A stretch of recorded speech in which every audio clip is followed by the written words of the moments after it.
बड़े बुजुर्ग नौजवान साथियों, और जहां तक मेरी आवाज जा रही है मेरी माओ बहनों, पहली बार इस गांव में हाजिरी हुई है और हाजिरी भी हुई है तो इलेक्शन के टाइम पे आपसे मुलाकात करने के लिए आया।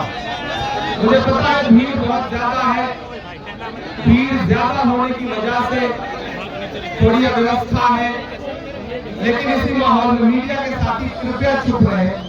आप लोग ज्यादा बोल रहे हैं जितना स्टेज पर बैठे हुए लोग नहीं बोल रहे। दोस्तों, कसूर आप लोगों का भी नहीं है, जितना भाजपा की रैलियों में भीड़ होती है उतना तो यहाँ स्टेज पर बैठे हुए हैं।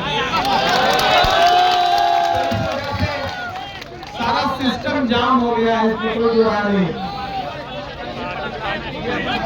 पहली बार आपके बीच में आया हूँ, थोड़ी देर आपसे गुफ्तगू करूंगा। जैसा भी माहौल है इसी में एडजस्ट करने की कोशिश करिए। चौधरी इलियास साहब आपके लोकप्रिय विधायक, उनके साहबजादे जावेद साहब, चेयरमैन इरशाद साहब, हमारे बाकी जो जिम्मेदारान हैं, जेलदार साहब, सबका नाम एक एक करके लिया नहीं जा सकता। मुझे उम्मीद थी कि 2 बजे 2:30 बजे सभा में आ जाऊंगा, लेकिन रास्ते पर हजारों ट्रैक्टर का ऐसा काफिला था कि हमें मजबूर होकर के उतर के पैदल चल के आना पड़ा, क्योंकि गाड़ियां तो आ ही नहीं पा रही थी। हमारे बुजुर्ग चौधरी इलियास साहब, इस नाम से चुप रहे, चुप ना रहे। बुजुर्ग इंसान में जो जज्बा है, जो जोश है, जो हिम्मत है, जो ताकत है, मैं उसको सलाम करने के लिए आया हूँ। मुझे पता है वोट मांगने की आपके बीच में जरूरत नहीं है, बस मैं तो आपको सैल्यूट करने, आपको सलाम करने आपकी मिट्टी में आया। आपसे 2-3 जिम्मेदारी भरी बातें करना चाहता हूँ। आने वाली 5 तारीख को आपको अपने घरों से बाहर निकलना है और न सिर्फ पुन्हाना के मुस्तकबिल का फैसला करना है, बल्कि हरियाणा के मुस्तकबिल का भी फैसला करना है। मेरी नई नस्लों, अगर आपको यह लगता है कि यह इलेक्शन सिर्फ एक विधायक चुनने का इलेक्शन है, तो आप लोग गलतफहमी के शिकार हैं। अगर आपको लगता है कि आप 5 तारीख को घरों से बाहर निकलेंगे, ईवीएम का बटन दबाएंगे और एक एमएलए चुन देंगे, तो मामला उससे कहीं बड़ा है। यह मामला इतना छोटा नहीं है। दिल्ली में बैठा हुआ हाकिम ये सोचता है कि जम्मू कश्मीर हो, हरियाणा हो या आने वाले दिनों में महाराष्ट्र हो, झारखंड हो, ये जो 4 सूबों के इलेक्शन हैं, इन इलेक्शन पर दिल्ली की गद्दी टिकी हुई है। मीडिया के किसी भी इंसान से पूछ लीजिए, वो आपको बता देगा कि जिस पार्टी का हरियाणा होता है उसी की दिल्ली होती है।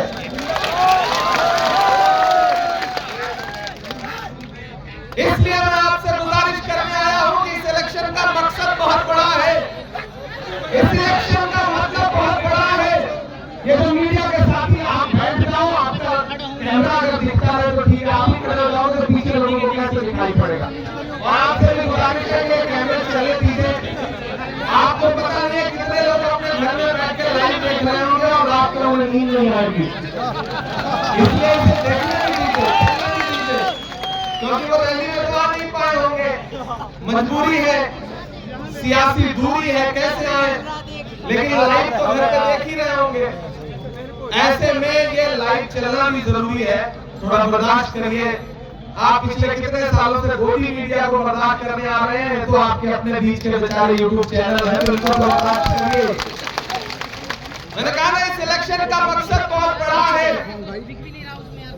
दिल्ली में बैठे हुए नरेंद्र मोदी जी जब 400 पार का नारा लोकसभा में लगा रहे थे,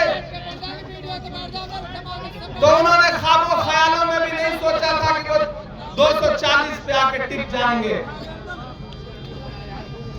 और अब 5 तारीख को आप घरों से निकलेंगे और जब 8 तारीख को रिजल्ट आएगा, तो मैं आपको यकीन दिलाता हूं कि अगर आपने हरियाणा जिता करके कांग्रेस पार्टी की झोली में डाल दिया, तो दिल्ली की सरकार ज्यादा दिन नहीं चलेगी, क्योंकि ये हरियाणा है जहां एक बार लठ गाड़ देता है, गाड़ देता है। अगर आपने खासतौर से पुराना वालों, मेवात वालों, आपने कांग्रेस पार्टी के कैंडिडेट को जिता करके, चौधरी इलियास साहब को जिता करके असेंबली पहुंचा दिया, तो आप जिता करके तो एमएलए बना के पहुंचाओगे, कांग्रेस पार्टी वहां से इंशाल्लाह वापस मिनिस्टर बना करके भेजेगी। इसलिए मैं आपसे गुजारिश करने आया हूं कि मेरे भाई, ये लड़ाई बहुत बड़ी है, ये लड़ाई बहुत अहम है। इस लड़ाई में आपको एक बात जहन में रखनी है कि ये जो आपके बीच में वोट बांटने की साजिशें करने वाले घूम रहे हैं, इनसे होशियार रहना है। जो आज खुद को आजाद कह रहे हैं, दरअसल उनकी डोर नरेंद्र मोदी और अमित शाह के हाथ में है। ये सिर्फ नाम के आजाद हैं। ये जैसे ही इनको कुछ हासिल होगा, ये पलट के फिर उसी गोद में बैठ जाएंगे जहां से निकल के आए हैं। इसलिए मेरी गुजारिश है कि रत्ती भर भी बहकना नहीं है। वादा किया गया था उजालों का क्या हुआ, जन्नत के उन हसीन हवालों का क्या हुआ, शामों की सैर के लिए रास्ते तो बन गए, लेकिन हमारे पैर के छालों का क्या हुआ। पिछले 10 साल में भारतीय जनता पार्टी ने हरियाणा को लूटने का काम किया है। यहाँ का नौजवान जो सेना में जाने के सपने पालता था, सेना में भर्ती होकर के सरहदों की हिफाजत के ख्वाब देखता था, उन ख्वाबों को भारतीय जनता पार्टी की दिल्ली में बैठी हुई सरकार ने अग्निवीर ला करके कुचल दिया। प्रधानमंत्री उधर नारा देते हैं बेटी बचाओ बेटी पढ़ाओ, और हरियाणा की वो बेटियां जो ओलंपिक मेडल लाती हैं, जब वो अपना हक मांगने के लिए दिल्ली के जंतर मंतर पर जाकर के बैठती है और इंसाफ की गुहार लगाती हैं, तो यही भाजपा सरकार की पुलिस हरियाणा की उन्हीं बेटियों को दिल्ली के जंतर मंतर पर घसीटने का काम करती है। ये भाजपा है। ऐसी सरकार को उखाड़ फेंकने का दिन आ गया है। ये इलेक्शन सिर्फ एमएलए चुनने का इलेक्शन होता तो शायद मैं आपके सामने दामन फैलाने नहीं आता। मैं पिछले एक हफ्ते से जम्मू कश्मीर के चुनाव में था, उसके बाद लौट के आया, तो फिर पूरे हरियाणा में टहल रहा हूँ, घूम रहा हूँ, जा रहा हूँ लोगों के बीच में। एक तरफा कांग्रेस का माहौल है, पूरा सिस्टम जाम पड़ा है, जिधर भी निकल जाइए पंजा ही पंजा दिखाई पड़ रहा है। पंजा हर दिन कमल पर शिकंजा कसता जा रहा है, कमल मुरझा रहा है, पंजा आ रहा है। इसलिए मेरे भाई चूकना नहीं है, बिल्कुल चूकना नहीं है। इस बार तो चौधरी साहब के लिए बच्चा बच्चा बोल रहा है कि बाबा बाबा बाबा ही कह दे,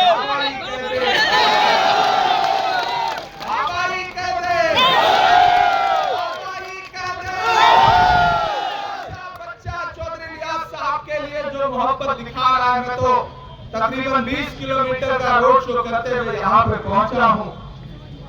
मैं पुराना की आवाम को सलाम करता हूँ, और ये जो नई बिछौर का 12 गांव है, जिसके लोगों ने यहाँ जन समर्थन देने के लिए समारोह किया है, मैं उनकी मोहब्बत को सलाम करता हूँ। हम अतिशय सोजा में भी हक बात कहेंगे, हम अतिशय सोजा में भी हक बात कहेंगे, कुंदन की तरह महल में ताबिंदा रहेंगे।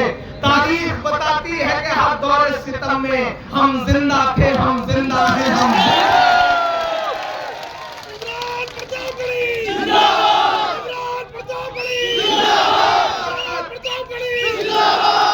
ताकत अब हरियाणा में कांग्रेस पार्टी की सरकार होने से रोक नहीं सकती है। मेरे भाई जिधर जाइए, भूपेंद्र हुड्डा जी के जो शासनकाल था पुराना, हरियाणा उसको याद कर रहा है। और ऐसे में कांग्रेस पार्टी की जो गारंटी है, कांग्रेस पार्टी का जो मैनिफेस्टो है, उन तमाम चीजों पे बात नहीं करूंगा, लेकिन एक जरूरी ऐलान और एक जरूरी वादा आपसे करना चाहूंगा। ये जो मेवात है, इसको सेक्शन शैक्षिक रूप से बहुत आगे बढ़ने की जरूरत है। तालीम के लिए यहाँ पर बहुत काम होने की जरूरत है। मैं वादा करता हूँ और चौधरी रियाज साहब को भी ये यकीन दिलाता हूँ, और यहाँ जितने भी एमएलए जीते हैं पूरे मेवात के, उनको लेकर के राहुल गांधी जी से मिल करके इस इलाके में तालीम के लिए जो यूनिवर्सिटी की जरूरत है उसके लिए मैं मेवात के लोगों से वादा करता हूँ। और अगर वो इदारा बुढ़ाना में आके बन जाए तो इससे अच्छा क्या हो सकता है। बुढ़ाना को जरूरत है तालीमी इदारों की, बुढ़ाना को जरूरत है सियासी तौर पर मजबूत क़यादत की।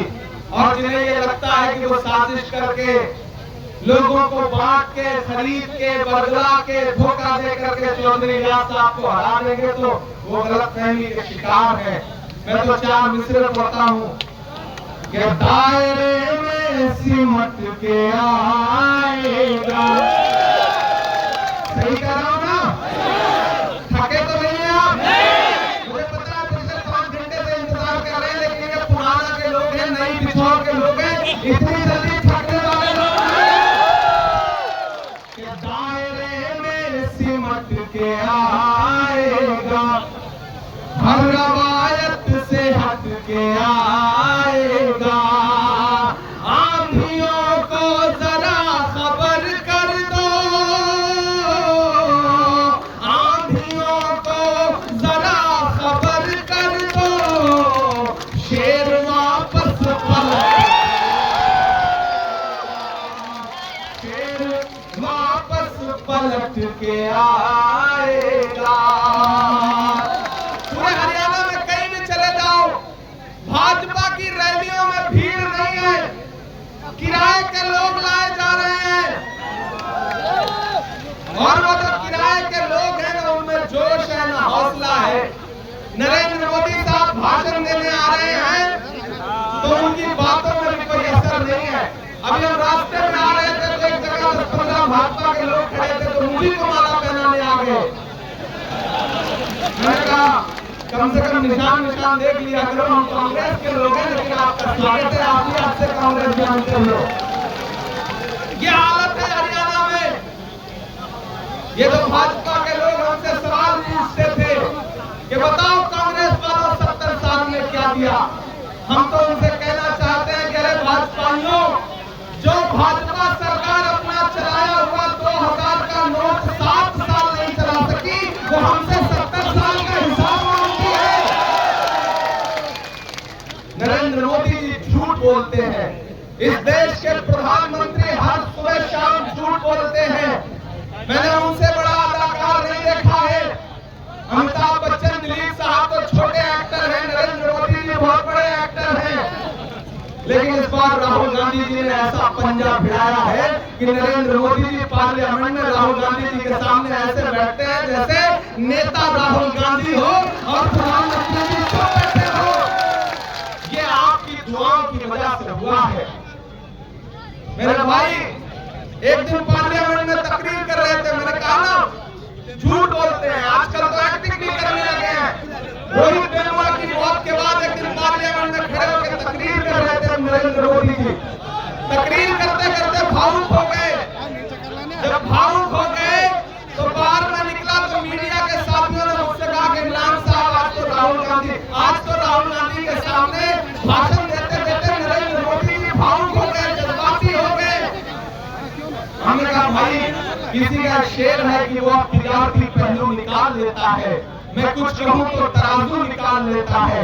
मैं इसलिए भी तेरे फन की कद्र करता हूं, तू झूठ बोल के आंसू निकाल लेता है।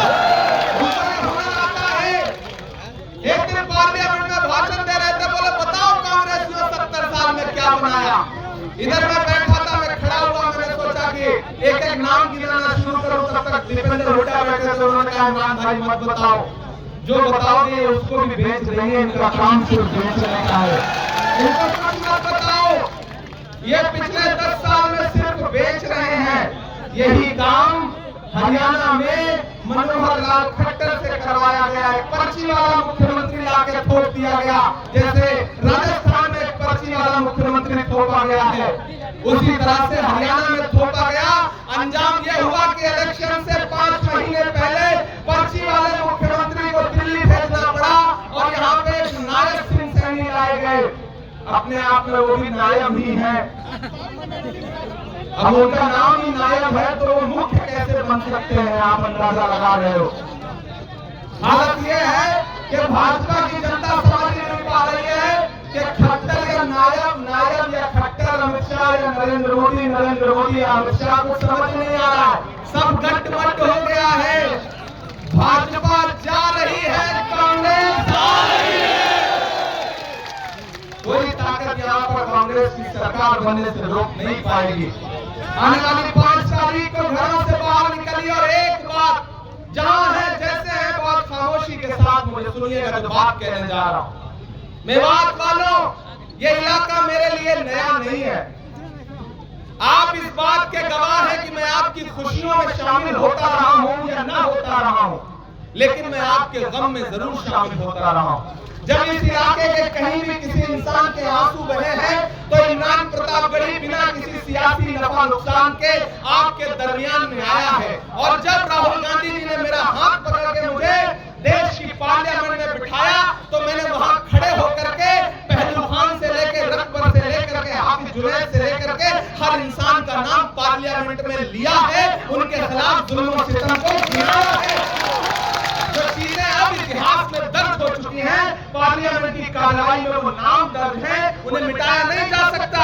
आपके इस बेटे ने आपके लिए ये किया है, इसलिए आप पर मेरा हक है। मैं आपसे एक बात बहुत जरूरी कहने आया हूँ। आप बहुत जज्बाती लोग हैं, बड़े भोले लोग हैं, सच्चे लोग हैं, जल्दी से किसी की बातों में आ जाते हैं। लेकिन एक बात मुझे बताओ मेवात वालों, पुराना वालों, याद करो आज से 2 साल पहले का वो मंजर जब पूरे मुल्क में नफरत का माहौल बनाया गया था। कोई उस नफरत के खिलाफ बोलना पसंद नहीं कर रहा था।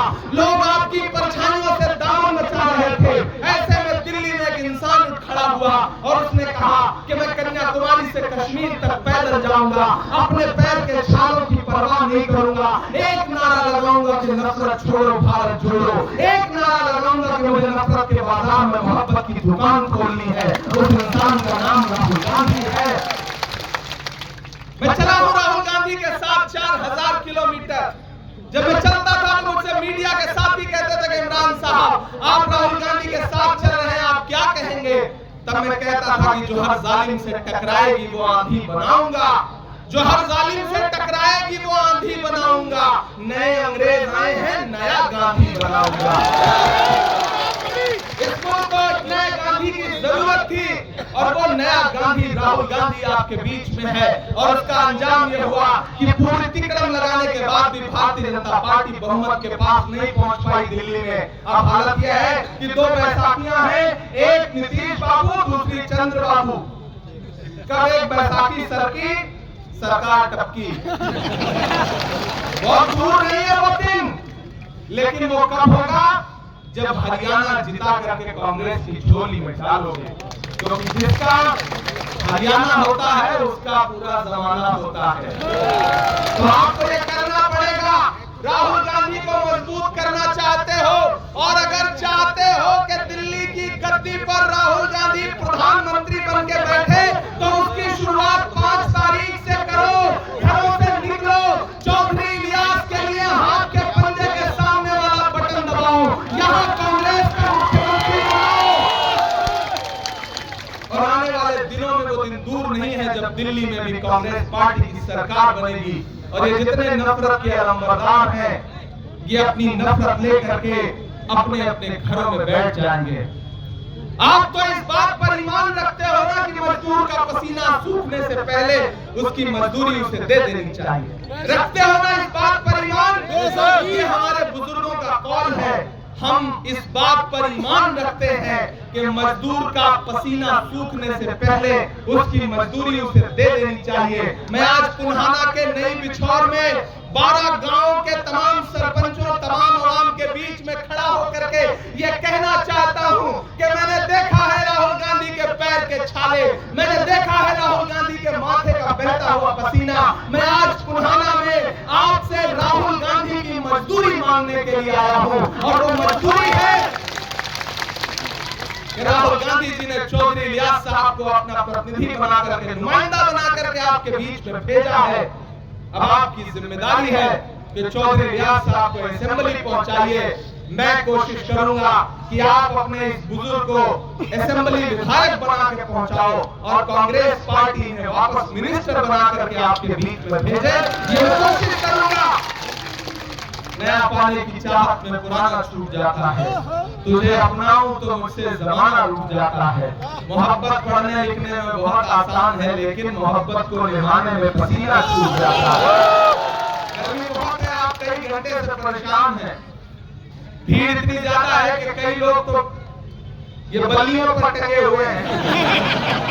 लेकिन ये भी हरियाणा का एक रंग है।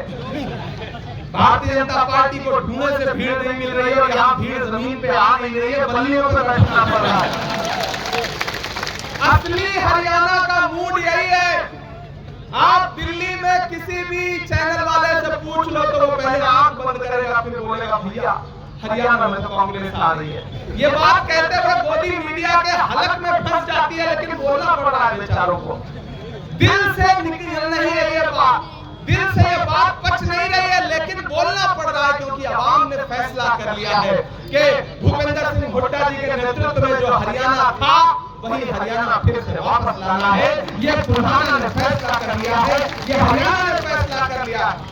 याद है नरेंद्र मोदी जी का वो नारा, भाइयों बहनों, बहुत समझदार लोग हैं आप, भाइयों बहनों बहुत समझदार, बहुत होशियार लोग। भाइयों बहनों, मुझे देश के खजाने की चाबी सौंप दो, मैं देश नहीं लुटने दूंगा, चौकीदारी करूंगा। अब तो मैं पार्लियामेंट में उनके सामने बैठता हूं तो वो बेचारे नजर थोड़ी सी झुकाते हैं और मैं वहां खड़ा होकर के उनसे पूछता हूं कि कहां सोया है चौकीदार। लगना चाहिए कि हरियाणा में खड़ा हूं, ऐसे काम नहीं चलेगा। तो मैं भी थोड़ी हरियाणा सीख रहा हूं, तो थोड़ा तो मुझे लगना चाहिए। आपकी तालियों का शोर एक एक लाइन पे दिल्ली तक जाना चाहिए। तैयार रहिएगा, मैं नज़्म सुनाता हूं आपको कि कहां सोया है चौकीदार, कहां सोया है। खट्टर ने कर डाला हरियाणा का बंटा धार।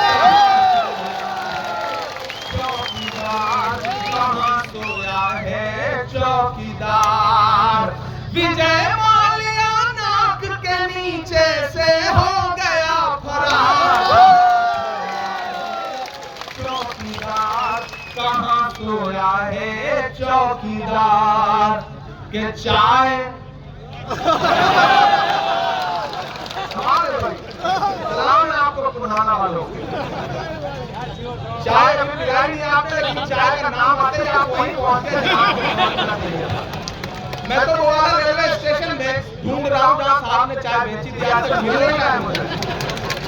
कल मैं समाज में रोड शो कर रहा था तो वहाँ तो अलग ही माहौल है, अलग ही कल्चर है। लोग लंबे लंबे ग्लास में दूध भर के लाते थे और हर 10 कदम पे लाते थे और कहते थे पियो, पीना पड़ेगा। और वो जो उसमें मोहब्बत होती थी, आदमी कितना दूध पिए आप सोचो। लेकिन उस मोहब्बत को सलाम करता हूँ और ये मिसरे पढ़ता हूँ कि कहां सोया है चौकीदार, कहां सोया है चौकीदार। गैस सिलेंडर की कीमत भी 1000 के पार।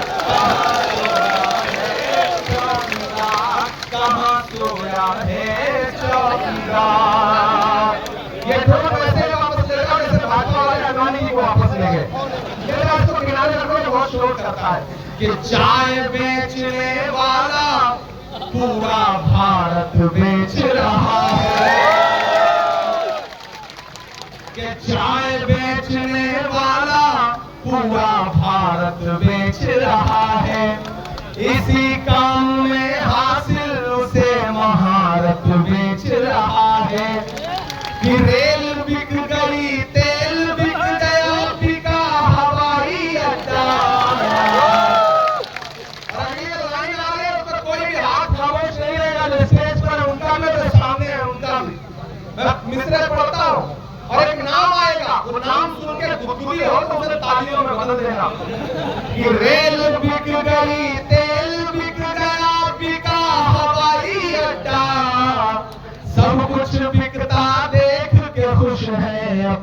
बीजेपी के जनता महंगाई की मारी, जनता महंगाई की मारी करती हाहाकार। कहाँ सोया है चौकीदार, कहाँ सोया है चौकीदार।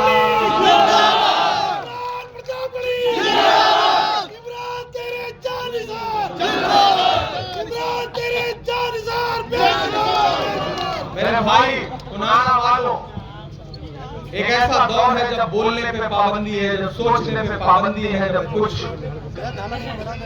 अच्छा सोचने पर पाबंदी है। ऐसे दौर में भी मैं झुका नहीं, मैं डरा नहीं, कहीं छुप छुपा के खड़ा नहीं। जो डटे हुए हैं महान पर मुझे उन सफों में तलाश कर। मैं लड़ रहा हूँ आपके लिए।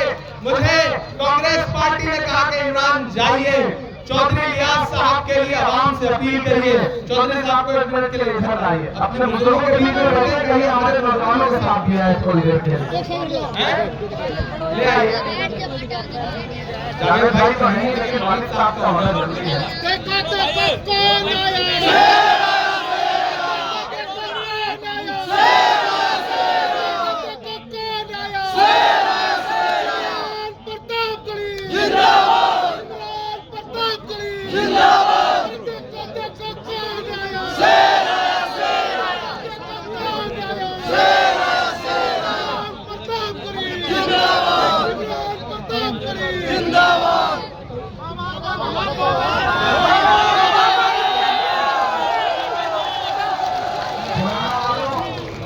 पुनाना वालों, मेरे बात को बहुत दिल पे लगा के बैठा के ध्यान में बैठा के जाना।